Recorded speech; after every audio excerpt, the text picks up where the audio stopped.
All right, welcome back to the Elias Macko Show. Now, the city of Montreal announced the future of the Sir John A. Macdonald statue, and it won't be returning to Place du Canada after being toppled in 2020. The statue won't be restored to that same site, but the city says the stand on which it was placed will remain. Let's find out more about that decision and why it was made. Ericka Alneus joins us, the Executive Committee Member for Culture. Ericka, welcome back to the program.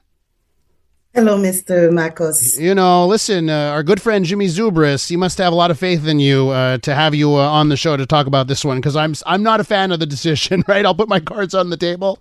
I'm not a fan of the decision, and I would love to know. Take me through the process, the committee members, because, you know, it's one thing if there was a robust debate with a lot of people that disagreed, and then you came to something here. I want to know what happened, the decision-making process, and the people that were on the committee that led to this decision. One thing I want to say is that it is legitimate, Mr. Marcos, that you feel this way about this decision. We are aware that some people are comfortable with it, some are not comfortable with it. And it's not an easy decision to take. And to answer your question about the independent committee, for me, it is important to point out that first and foremost, the City of Montreal adopted in 2022 a framework of intervention for recognition, because many issues, there's not only the Sir John A. Macdonald Monument, but other issues were requesting that we had a process to study those kind of things, not literally studying them or that the elected official take those decisions only by themselves, but to have the input of the citizen, but also the input of expert in history, in heritage, in reconciliation. So what we did after the adoption in 2022 of this framework, we knew that the first case that we wanted to study was this one. So there were 7 members. I don't remember all the proper people, but there was Monsieur Dudomaine, the Senator Michel Odette, there was Alan Stewart, Monsieur Harold Bérubé. So many people were part of it. It is important to say that it is an independent committee. So I wasn't part of the discussion, and they made a preliminary recommendations. And with those recommendations, the first batch of recommendations, we went in public consultation last December to hear the citizen. They took those comments and they did those final recommendations. Yeah. And from those recommendations, we are deciding to go forward with those recommendations. The statue came down in 2020. There was a defund the police protest. It was not a protest against colonialism or Sir John A. Macdonald necessarily. It was a defund the police protest, and a handful of people brought down that statue. One of the worries that I have is this is sending a message here that basically condones the actions of a small group of people that want to go to doing destructive things. And the message is, go ahead, do your destructive things. You will get what you want at the end of the day. What do you say to that? The thing we didn't have before and that we have now is a framework of intervention for recognition. We have a process. It's not, and as I said it's not an easy way out for vandalism, which I condone. It isn't condemn, sorry.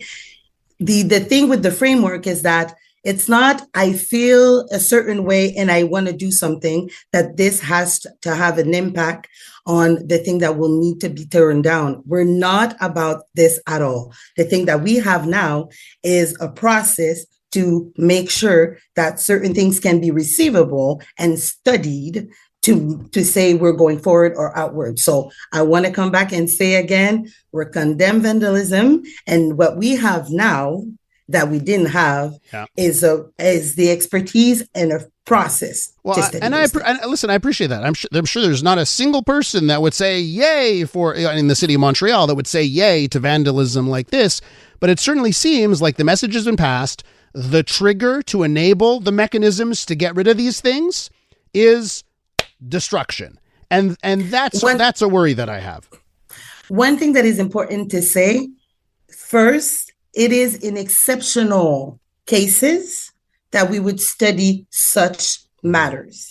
Second of all, it is important to say that those recommendations is only targeted for this case only.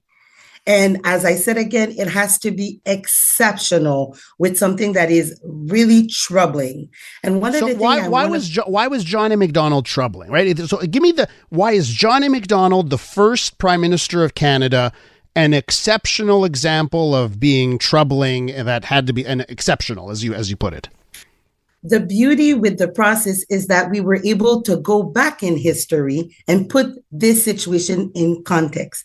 One of the things that some people didn't know is that when the monument has been installed, it was already contested in 1895. And during many, many decades, this specific monument has been contested. So, and I understand that for some people, we make the link with the event in 2020, but it is important, and that's the beauty of having an independent committee to bring us some light and to hear the people. We have all the information gathered for us elected officials to take decisions that are enlightened. So in that case, we have, as I said, in the case of that monument, from all the information we gathered, it was contested for many, many decades. Are you worried that, because we can go back in history now and look back at every finger, and let's look at, Samuel de Champlain, Paul Champagny, Jean Masse, Jacques Cartier. You could go back to anyone and analyze the actions of someone 300, 400 years ago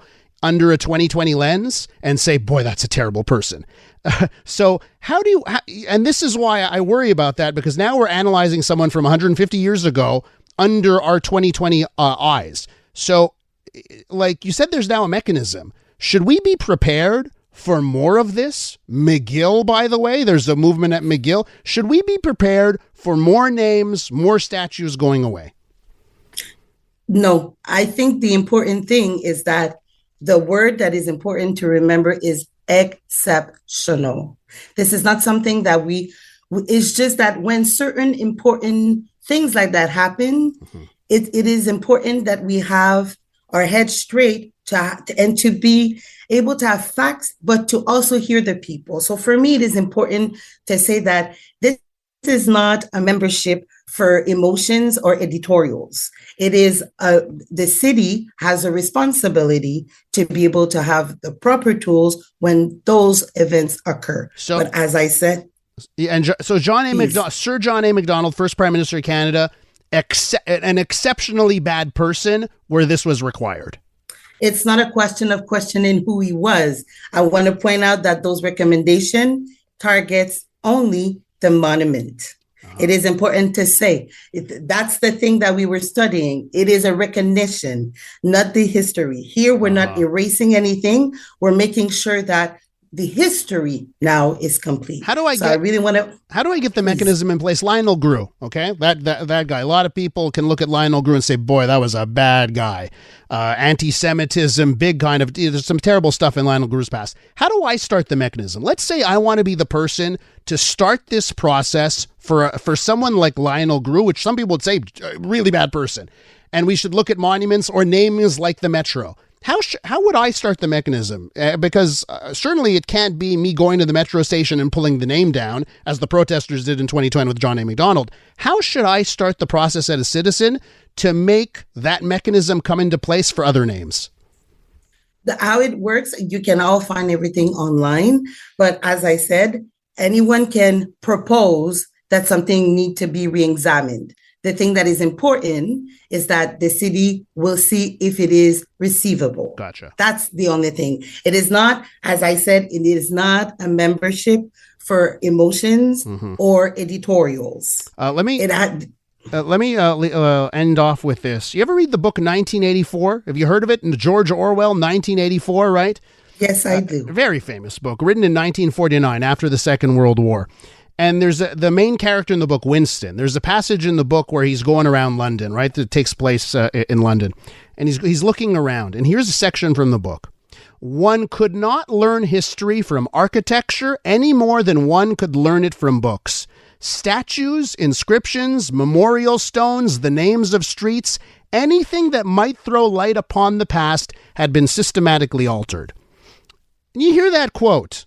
What side are the people that are taking statues down and removing things? What side are they in that quote? It is, I wouldn't feel comfortable to say where to put people in which side. It is more complex than that. It is important to say also that the statue, and one of the things, we're in discussion with certain institutional partners for them to have the statue. So that's one of the things where people are thinking we're erasing. No, I think we're offering ourselves more context to fully understand beyond the men certain things that were impacted. So I think we're not erasing, we're adding in that. And we'll see who gets to decide what gets to go around that statue when it ends up wherever it ends up. I want to thank you for taking the time for us this morning on a touchy subject. You've always been good with us on that front. Ericka, thank you so much. Thank you, and congratulations for the baby. You got the research from Jimmy. I know it. Ericka Alneus right there, Executive Committee member for Culture.